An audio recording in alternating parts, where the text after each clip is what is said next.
Et bonsoir, nous voici pour la lecture hebdomadaire. Donc avant, c'était le jeudi soir, je l'ai déplacé au vendredi soir d'un point de vue pratique, parce que le lendemain, c'est le week-end, etc. Donc ça me laisse un petit peu plus de temps. Il y a plusieurs semaines, plusieurs jeudis soirs dont je n'ai pas pu faire la lecture pour des raisons opérationnelles. Toute personne qui me connaît sait que j'opère dans le milieu funéraire, voilà, en tant que maître de cérémonie, mais également chauffeur-porteur et employé polyvalent. Le livre que j'avais commencé à vous lire, est un livre Ne vous contentez pas d'exister, du pasteur Pierre-Emmanuel Jean, qui est une véritable bombe spirituelle, une révélation puissante pour toute personne qui souhaite répondre à l'appel de Dieu, disposer sa vie professionnelle pour l'avancement du royaume de Dieu, etc. Ne vous contentez pas d'exister, passez d'une existence ordinaire à votre destinée au moyen du but, du temps et du travail. Donc du pasteur Pierre-Emmanuel Jean, pasteur de l'église Mission Gospel Centre à Clermont-Ferrand. Je continue donc cette lecture. Le travail. Pourquoi le travail a perdu sa saveur? Le travail est une des conditions de la dignité humaine, de la possibilité pour l'homme de conquérir sa liberté. Abbé Pierre. Nous gâcherons toute ressource dont nous ignorons la valeur. Cette maxime issue du chapitre 5 donc, de ce livre, page 115 de ce livre, s'applique parfaitement à notre sujet. Nous venons d'explorer les différents attributs du temps en sorte que sa richesse nous est dévoilée. Si vous avez vibré et enrichi votre sagesse pratique suite aux pages que vous venez de tourner, alors ce qui vous attend maintenant saura vous enthousiasmer. Car le travail représente une ressource plus extraordinaire encore, mais tellement dépréciée et méprisée que son potentiel demeure caché à la majorité. Chers amis, nous avons constaté ensemble combien le temps qui nous semblait familier nous était en réalité inconnu, tout du moins méconnu. Le préjudice qui frappe aujourd'hui le travail est pire encore. Il souffre d'une image vraiment négative dans le monde actuel. Relégué au rang de corvée, de mal nécessaire, d'obligation dont on souhaite se débarrasser au plus vite. Il faut reconnaître qu'il a plutôt mauvaise presse. Si le temps nécessitait de faire plus ample connaissance, le travail, lui, a besoin d'une véritable réhabilitation.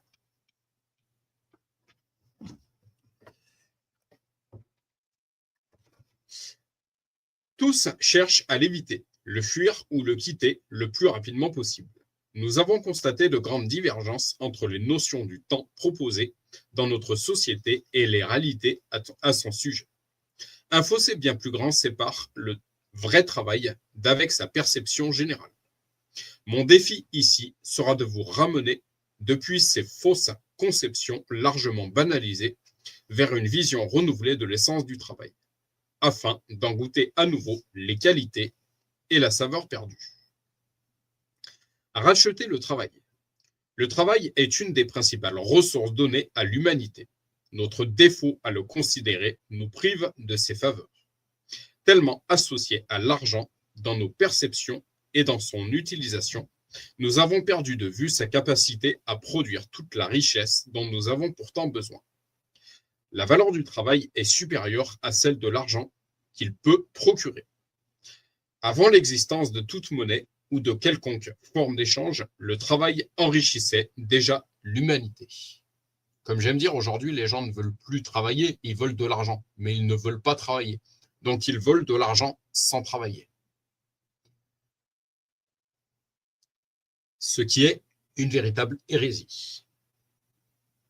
Abondance d'argent ne saurait se substituer au travail.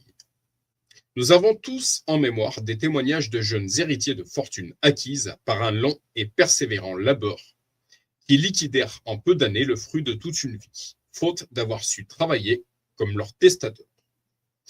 Vous possédez avec le travail l'outil pour partir ou repartir de rien, créer de la richesse et un avenir. Le travail surpassera toujours les biens et l'argent.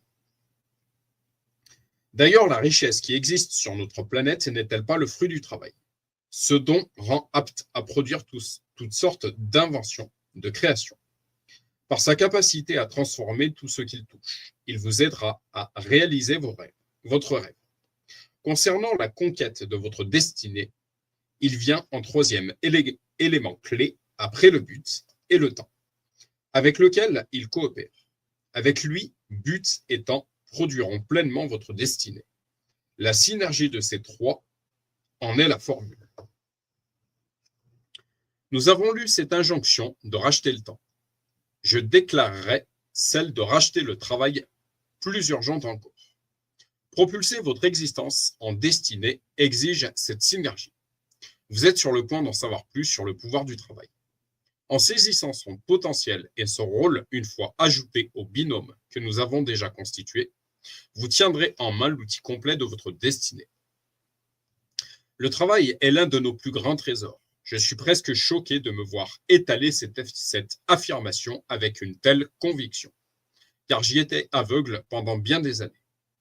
J'ai dû passer par de nombreuses expériences et de recherches en découverte avant de pouvoir le reconnaître. Toute obligation, même la plus dense, pèse au plus jeune âge.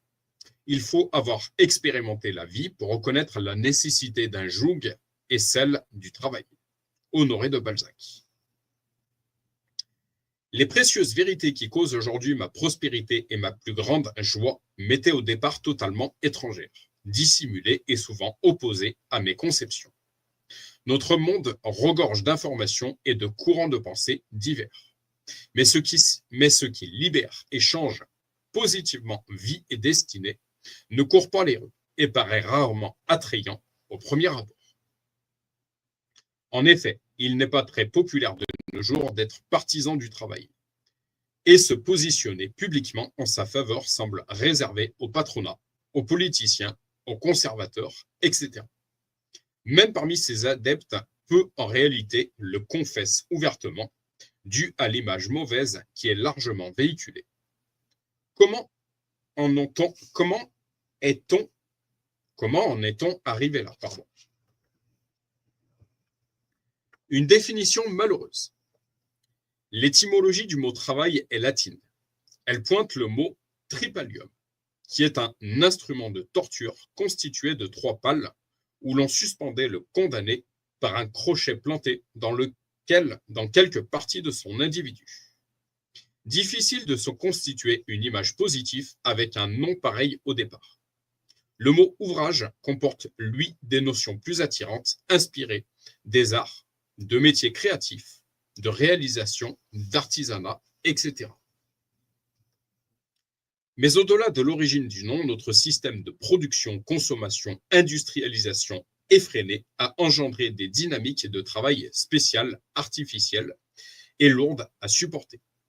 La division du temps dont j'ai parlé plus tôt suit celle du travail.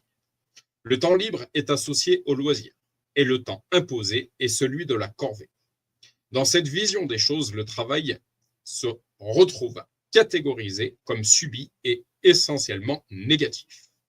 On l'observe facilement en interrogeant le monde professionnel contemporain.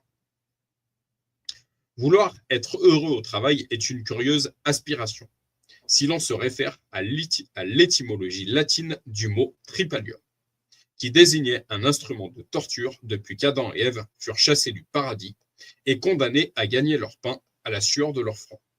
Le travail a toujours été perçu comme une malédiction, résume le coach Pierre Blanc Sanon. Pour la plupart des gens sur la planète, la question d'être heureux au travail ne se pose pas, note-t-il. Aujourd'hui, on se réjouit déjà quand on a un emploi. Est-ce une invitation à se résigner lorsque l'on souffre d'occuper un poste sans intérêt? Pas du tout. Avoir la possibilité d'être exigeant par rapport à sa carrière est un réel progrès. Simplement, on avance d'autant mieux en étant réaliste. Autrement dit, en cessant de croire que le métier que je n'exerce pas est forcément plus intéressant que le mien, comme le constate le psychiatre Éric Albert à travers les doléances récurrentes de ses clients. Le vrai travail. Cet article révèle la pauvreté de notre pratique du travail et à quoi notre rythme d'hyper-industrialisation l'a réduit. Pourtant, seule une partie du travail est en réalité concernée, puisque beaucoup de gens travaillent aussi en dehors de leur emploi. Les activités associatives, le bénévolat, mais aussi la créativité artistique, artisanale ou d'autres passions, ou encore le jardinage, le bricolage, etc., représentent une grande partie du temps réel de travail, bien que non lucrative pour la plupart. Ceci nous renseigne sur un bon côté du travail. Ne serait-ce pas utile de le redéfinir? Car pour beaucoup, travailler signifie bosser 8 heures par jour pour son patron et n'évoque qu'un temps de labeur obligatoire du lundi matin au vendredi soir. Or, nous venons de constater l'existence d'un sens et d'une application plus large que nous sommes capables d'apprécier et d'aimer. Le vrai travail serait-il celui qui se fait en dehors du travail? Sa supériorité paraît évidente quand des activités de loisirs sont vécues comme un plaisir, bien que non rémunéré. Tandis que l'inverse fait loi. Au boulot, même payé, il reste une corvée. C'est un mauvais travail que celui qu'on fait pour en avoir plus à travailler. Jules Renard. Ainsi, avec Jules Renard, il importe de distinguer bon et mauvais travail. Je crois que le problème de perception du travail de nos jours vient de ce que la majorité de nos pratiques résulte d'un mauvais travail, accompli non par passion, mais par obligation. Malheureusement, la notion du travail est atteinte et il s'en retrouve dénaturé.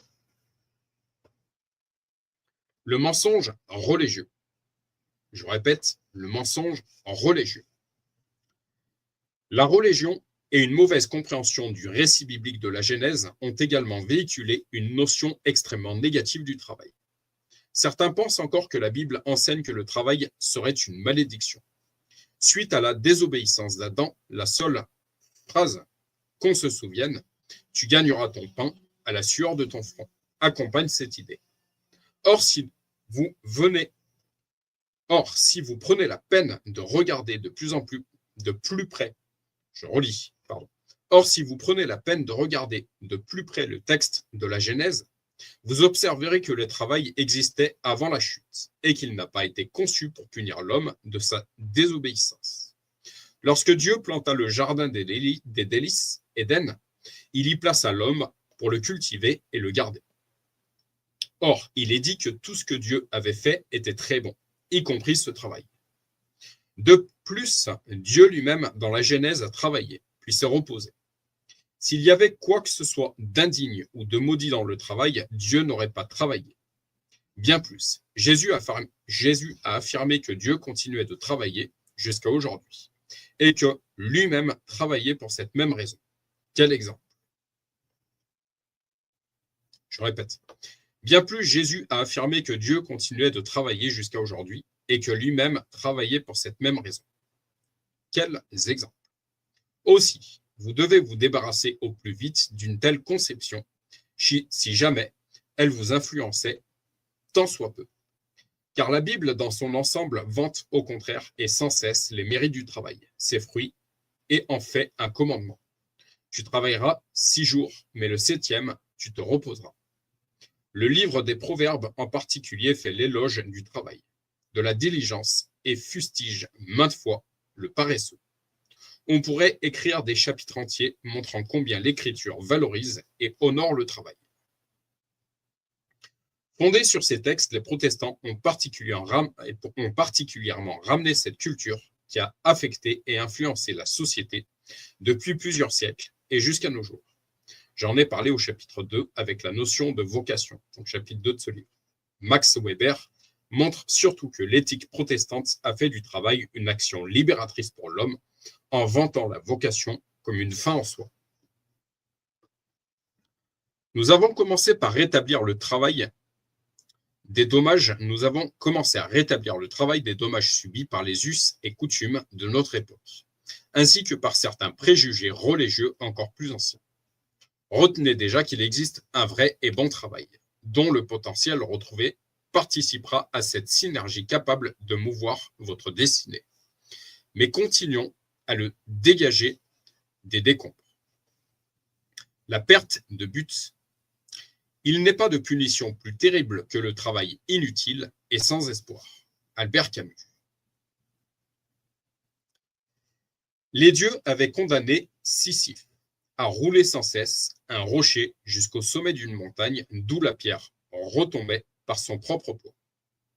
Ils avaient pensé avec quelque raison qu'il n'est pas de punition plus terrible que le travail inutile et sans espoir. L'auteur et philosophe français Albert Camus, 1913-1960, construit toute sa réflexion sur ce mythe, y voyant un symbole de l'absurde de la condition humaine. Cette condamnation à une corvée sans but et sans fin exprime parfaitement pourquoi, sans but, le travail produit une souffrance morale plus encore que physique. Nous définissons le travail en référence presque exclusif à l'emploi que nous occupons. Or, nous en exerçons tous en dehors une autre forme, en sorte que notre travail ne se restreint pas à nos heures salariées. Ces activités externes nous procurent de la joie malgré l'absence de récompense monétaire. Cette forme préférée de notre travail en contient donc le véritable sens et les richesses que nous déplorons dans l'autre partie, purement lucrative. Lorsque la grande majorité des gens se limitent à travailler pour vivre, le but principal de leur travail devient l'argent. C'est ainsi qu'une grande partie de sa valeur se perd. Cette fable que nous connaissons peut-être nous vient de l'écrivain et poète Charles Péguy, 1873-1914. Sur la route vers son pèlerinage à Chartres, Charles Péguy voit un type fatigué, abattu, suant, qui casse des cailloux. Il s'approche de lui et lui demande « Que faites-vous, monsieur ? Vous voyez bien que je casse des cailloux. C'est dur, j'ai mal au dos, j'ai soif, j'ai faim, j'ai un sous-métier, je suis un sous-homme. » Il continue son chemin et voit un peu plus loin un autre homme qui casse les cailloux. Lui n'a pas l'air aussi mal que le précédent. « Monsieur, que faites-vous ? » « Eh bien, je gagne ma vie. Je casse des cailloux. Je n'ai pas trouvé d'autre métier pour nourrir ma famille. Je suis bien content d'avoir celui-là. » Péguy poursuit sa route et s'approche d'un troisième casseur de cailloux qui est souriant et radieux. Ses yeux brillent. « Moi, monsieur, dit-il, je bâtis une cathédrale. » Cette brève histoire en dit long. Trois personnages endurent constamment. Je répète, cette brève histoire en dit long. Trois personnages endurent exactement le même labeur, pourtant chacun d'eux réagit différemment avec un degré croissant de satisfaction, du plus désespéré au plus heureux. L'auteur nous raconte comment une même activité va produire des effets très divers en fonction des raisons de ses exécutants. Voilà la cause majeure de la fadeur du travail et de sa mauvaise image. N'étant pas exécuté pour les bonnes raisons, ses bénéfices sont perdus. Si vous ne travaillez que pour gagner votre vie, votre paye reste l'unique récompense et satisfaction possible. Plus le but de votre travail sera élevé, plus grande sera votre satisfaction. Celui qui construit une cathédrale sera toujours plus heureux que celui qui gagne son bois. Son but donne au travail sa hauteur. Cette fable, tellement pertinente, trouve son exacte réplique dans des études récentes du monde professionnel. Si vous percevez votre travail comme un simple job, votre seule motivation consiste alors à percevoir votre salaire en fin de mois. Dès lors, travailler pour vous devient une nécessité. Vous n'attendrez pas grand-chose du temps passé sur votre lieu de travail. Pour vous, la vraie vie est ailleurs. Elle se déroule essentiellement le week-end et pendant les vacances. À une période de ma vie, j'étais vraiment comme ça.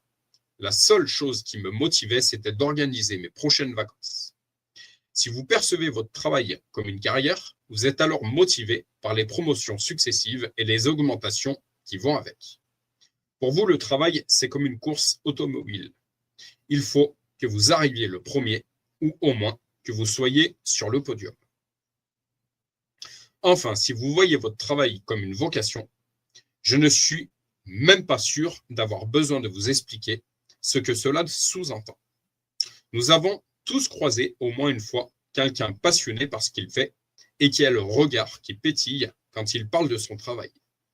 Il n'y a pas de différence entre il n'y a pas de différence entre ce qu'il est et son travail. Quand je cherche dans mon entourage, je pense à deux personnes. La maîtresse d'école de mon fils et le professeur de salsa de ma sœur. Et à votre avis, quel est le groupe le plus épanoui? Bonne réponse. Les personnes qui perçoivent leur travail comme une vocation, évidemment. Comme l'a dit aussi Confucius, choisissez un travail que vous aimez et vous n'aurez pas à travailler un seul jour de votre vie. Nous déduisons de qui précède que le problème ne réside pas dans la nature du travail, mais dans les raisons pour lesquelles nous l'exécutons. En particulier lorsque le seul but de notre activité est notre salaire. Le travail perd alors ses pouvoirs pour devenir une corvée. Aujourd'hui, on travaille plus pour réaliser une œuvre, mais pour gagner de l'argent. Antoine Albalin. En ne travaillant que pour le gain, nous fixons nous-mêmes la valeur de notre travail. Alors qu'il contient un potentiel et une richesse sans fin, nous lui imposons le plafond d'un prix relatif et limité. Du coup, nous souffrons et expérimentons maintes frustrations et nous blâmons notre emploi, ses conditions, etc. En réalité, nous avons ôté au travail la valeur qu'il pouvait nous apporter en limitant son but, d'où notre déception. Beaucoup d'employés souffrent de ne pas se sentir valorisés au travail, ni assez reconnus. Ce discours assez général est un aveu de l'attente parfois inconsciente que l'homme porte sur le travail. Il attend que son travail le valorise. Au fond, il sait que le travail détient ce pouvoir, étant conçu pour mettre en évidence nos meilleurs potentiels. Le travail vient de ce que l'homme n'a principalement valorisé.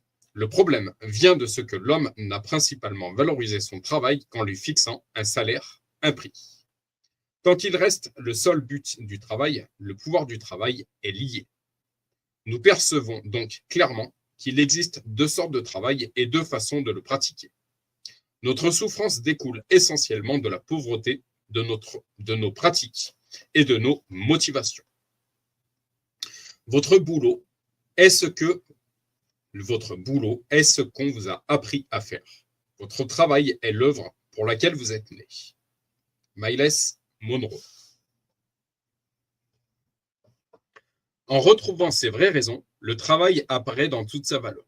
Rappelez-vous ce que nous avons vu au sujet du but, qui coïncide parfaitement. L'existence dont le seul but est de vivre a comme le travail perdu son goût. La vie véritable commence quand nous en découvrons sa raison. Il en est de même du travail. Il revêt toute sa dimension quand il s'oriente vers notre but. Le travail est un don du ciel pour en assurer la réalisation. C'est pourquoi rien ne surpassera notre vocation comme cadre idéal de travail. Travaillez chacun en sa vocation. François Rabelais. Ainsi, comprenant que sa mauvaise utilisation change le travail en corvée, vous pourrez dissocier le vrai travail de cette forme d'asservissement. L'authentique, au contraire, libérera votre potentiel, manifestera vos dons enfouis et se répandus sur vous par votre Créateur en vue de votre destinée. La perte de sens. Travailler avec amour, c'est insuffler dans toutes les choses que vous fabriquez l'essence de votre esprit.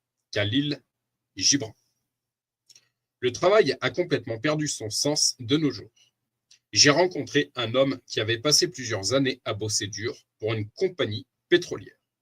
Il gagnait pourtant beaucoup d'argent.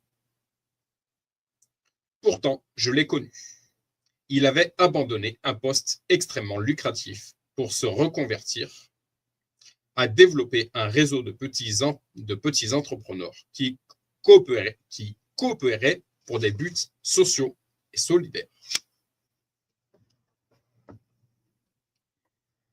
Bien évidemment, il avait dit adieu à ses gros revenus pour un salaire très modeste et insignifiant en comparaison. Quand je lui en demandai la raison, il me confia. Je n'en pouvais plus de cette vie. Non seulement la pression était dure à supporter, Mais le pire, c'était le sentiment de participer à une énorme machine dirigée uniquement par le gain et souvent sans trop de scrupules.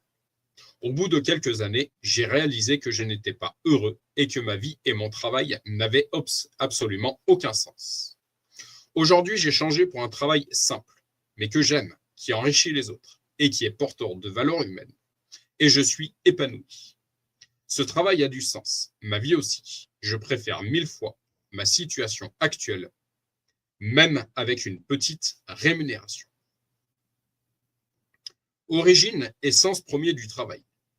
Pour renouer avec le sens du travail et ses buts premiers, il nous faut remonter à son origine et à sa conception. Pour cela, je veux vous montrer à présent un texte des plus évocateurs concernant la nature, le sens et la capacité du travail dans leur pureté d'origine. En effet, les perfections invisibles de Dieu, sa puissance éternelle et sa divinité se voient comme l'œil depuis la création du monde quand on les considère dans ses ouvrages. Romains 1:20.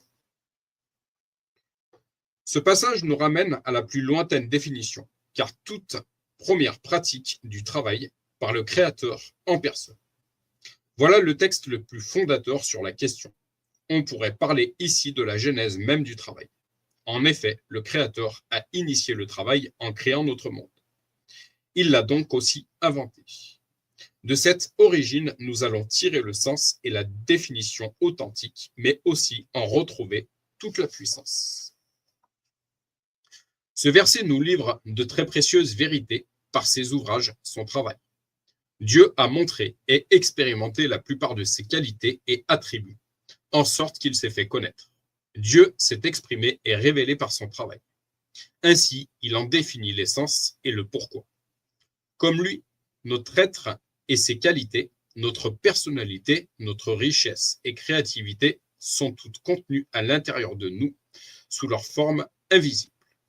Le travail est le moyen de rendre visible et de transmettre au monde votre contenu, ce dont que vous êtes et que vous devenez, s'offre au monde et aux autres par le travail, le vrai travail.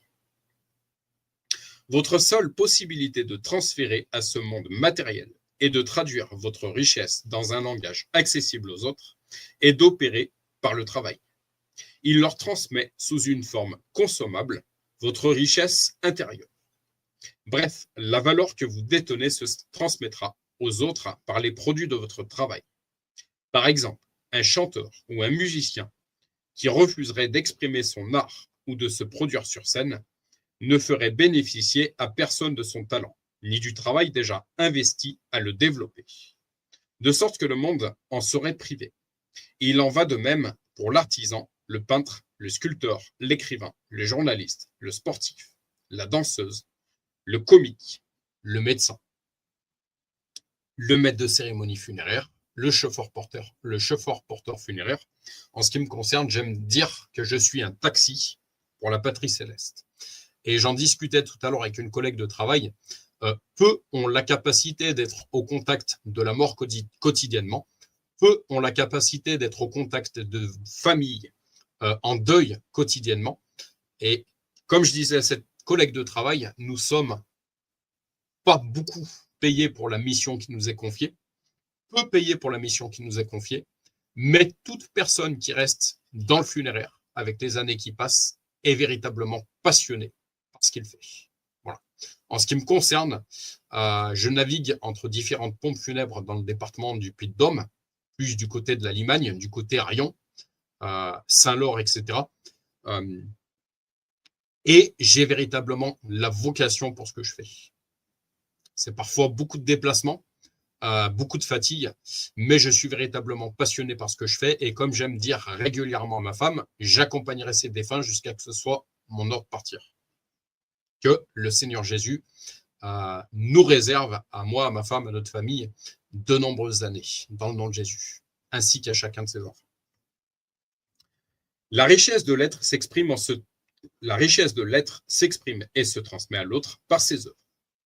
Le travail nous attribue la grâce de procréer.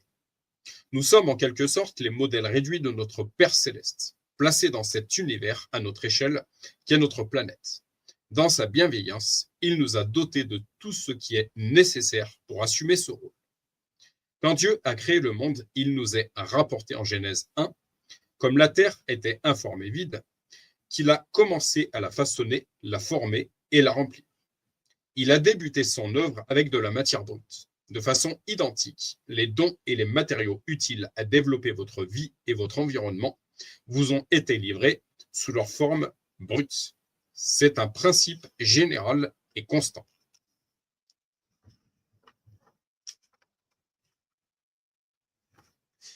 L'existence elle-même, c'est le thème de ce livre.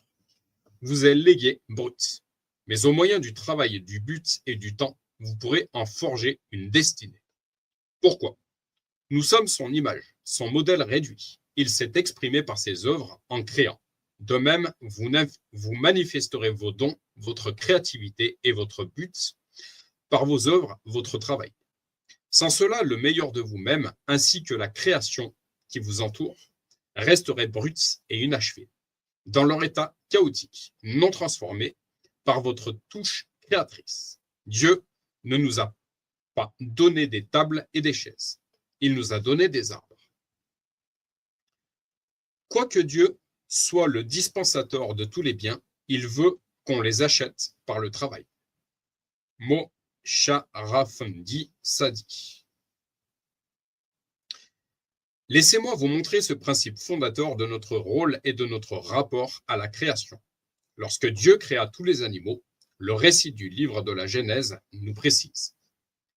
L'Éternel, Dieu, façonna à partir de la terre tous les animaux sauvages et tous les oiseaux du ciel. Puis il les fit venir vers l'homme pour voir comment il les appellerait.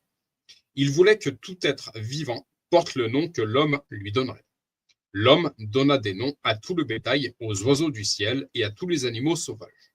Mais pour lui-même, il ne trouva pas l'aide qui soit son vis-à-vis. Genèse 2, 19 à 20.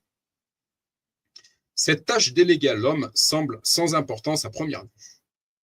D'accord, Dieu laisse à l'homme le soin de donner un nom à tous les animaux et après.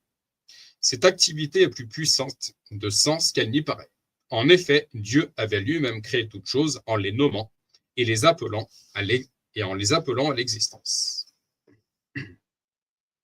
À présent, il livre une partie de la création brute à son chef.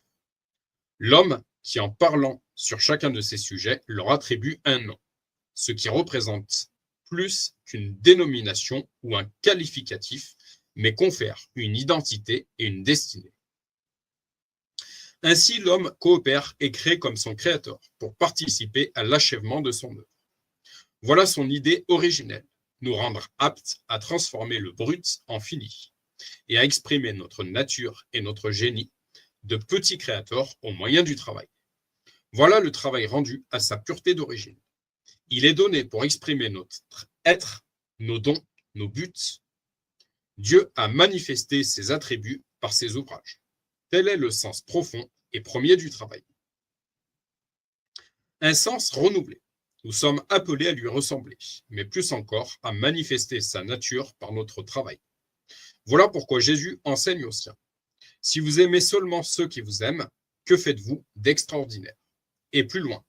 Mais moi je vous dis, aimez vos ennemis, bénissez ceux qui vous maudissent, faites du bien à ceux qui vous détestent, et priez pour ceux qui vous maltraitent et qui vous persécutent, afin d'être le fils de votre Père céleste.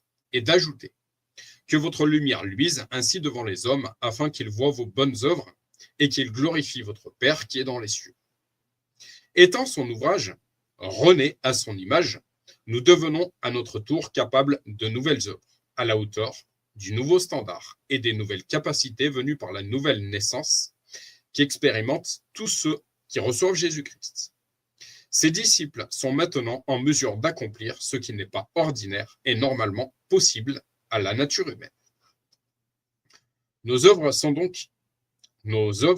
donc notre travail exprime notre être, qui cette fois est renouvelé. Puisque le travail sert à rendre visible la nature et les contenus d'une personne, un enfant de Dieu manifestera la nature de son Père et son royaume. Puissance augmentée. Sachez que votre travail vécu dans son but renferme un pouvoir d'une grande portée. Regardez ce que témoigne Paul de sa propre expérience. Mais par la grâce de Dieu, je suis ce que je suis, et sa grâce envers moi n'a pas été sans résultat. Au contraire, j'ai travaillé plus que tous, non pas moi toutefois, mais la grâce de Dieu qui est avec moi. 1 Corinthiens 15:10. Il atteste que la même grâce qu'il a reçue et qui a construit son être, par cette grâce que je suis, ce que je suis, a œuvré ensuite quand il s'est mis à travailler dans sa vocation en produisant une mesure extraordinaire, plus que tous. Voyez-vous à présent le potentiel que peut libérer votre travail, en particulier si vous êtes né de l'Esprit et disciple de Jésus-Christ.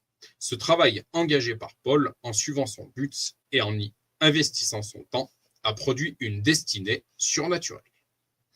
Vous comprenez maintenant que le travail sert à manifester vos richesses intérieures, les dons et capacités déposés en vue de votre but. En les libérant par votre travail, vous mettrez en œuvre ces forces divines capables d'accomplir ce but préexistant. Comme Paul, vous en expérimenterez la force. L'apôtre le dit d'ailleurs de cette façon. C'est à cela que je travaille en combattant avec sa force qui agit puissamment en moi. Colossiens 1, 29. Vous rendez-vous compte, votre travail manifestera sa force. Le travail rend visible ce qui est invisible. Toute la richesse d'une personne demeure conservée dans son être jusqu'à ce qu'elle produise ses ouvrages. En cela, il demeure un outil redoutable de notre destinée, car seul, il détient ce pouvoir de rendre manifeste le potentiel et les talents qui se développent en nous en vue de notre appel. Conclusion. Le travail a réellement besoin de rédemption. Il ne reste plus grand chose aujourd'hui de positif dans son image. Ce que nous venons de découvrir est pourtant extraordinaire. En comprenant de mieux en mieux sa nature, nous en récupérerons tout le potentiel. J'espère que déjà vous êtes moins fâchés et même réconciliés avec le travail. Point clé à retenir de ce chapitre 9 sur le travail. Vous devez au plus vite redécouvrir la valeur du travail. Le travail est une invention et un don d'origine divine. Le travail n'a pas été conçu comme malédiction, mais comme bénédiction pour l'homme. Dieu a inventé le travail. Il a travaillé et exprimé ses attributs par ses œuvres. Le mauvais usage du travail en fait une corvée. Il existe 3 raisons habituelles au travail: l'argent, une carrière et la vocation. L'argent comme seul but dévalue totalement le travail. Le travail est le moyen de rendre visible et de donner au monde votre richesse intérieure. L'être s'exprime et se transmet à l'autre par ses œuvres. Un enfant de Dieu est appelé à manifester la nature divine par ses œuvres. Son travail révèle Dieu au monde. Le travail vous permet de rendre visible l'invisible, de transformer ce qui est brut en produit fini. Tout, même l'existence, nous a été livré à l'état brut. Le travail est le moyen de le parachever. Le Créateur nous associe à sa grâce pour procréer et coopérer avec lui. Vous travaillerez avec sa force dans votre but. On restera ce soir sur cette notion de travail. Cet audio sera un petit peu moins long que les autres. Et la prochaine fois, pour le chapitre 10, on parlera de la machine à transformer le temps. Voilà. On repartira sur des notions de temps. Que le Seigneur Jésus vous bénisse en son saint nom. Amen.